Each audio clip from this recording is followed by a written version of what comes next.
Years of court delays, a woman accused of murdering her husband, an Evansville firefighter, will face a judge. 52-year-old Elizabeth Fox Dorr will go on trial Monday facing charges of murder and conspiracy to commit murder. In February of 2019, Robert Dorr was shot and killed in the 2700 block of Oakley Street. As we reported, Fox Dorr was home at the time and called 911. Back then, she was arrested for obstruction of justice and false informing charges. Those charges were later dropped. Now she's facing charges of murder and conspiracy to commit murder and a still pending perjury charge. Mitch Carter, who will be covering this trial for us, brings us an inside look at what you can expect to see the end of each day of court. The trial for Elizabeth Fox Dorr is a landmark case for the Vanderburgh Superior Court, not only because of its high-profile nature, but because of how it can impact the way we bring you criminal trials at home.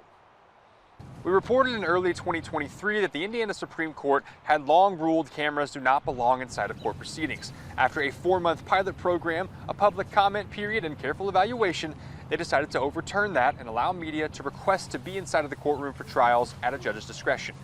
After attempting to bring cameras into over a dozen different cases, if they're talking from the table, I'll be getting shot this direction.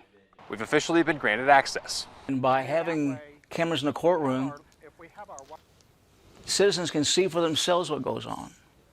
It does give the citizens an opportunity, at least the parts they do keep up with in terms of the trial, to really see what happened. The Honorable Judge Shively, Chief Judge of the Vanderburgh Superior Court, was part of the pilot program to have cameras in the courtroom and one of its earliest supporters. While he won't be presiding over the Fox Dorr trial, we met today to go over just how good this could be for the general public.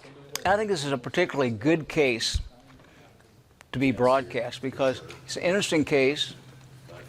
Two good lawyers trying the case, and Judge Pigman is the longest serving trial lawyer on the Superior Court, and he knows how things should work, and he is also very strong on the rules. He set out special rules for this trial. So here's how it's going to work. Come Monday, a pool camera is going to be set up inside of the courtroom with feeds going to each of our local stations here as well as the national media.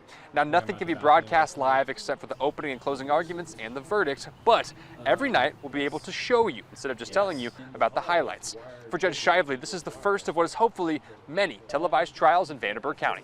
I think once we have a successful trial, and people see what it is, and people see the benefits of being able to view what actually is going on, not to take a third person's word for what happened, I think we'll see more of it. Now, I'm personally going to be covering this trial for 14 News. Starting on Monday, jury selection will get underway, and after that, we're going to have those live updates right here on 14 News every single night. This time, unlike previous trials, we'll have the video and the sound to back it up. Reporting in Evansville, Mitch Carter, 14 News.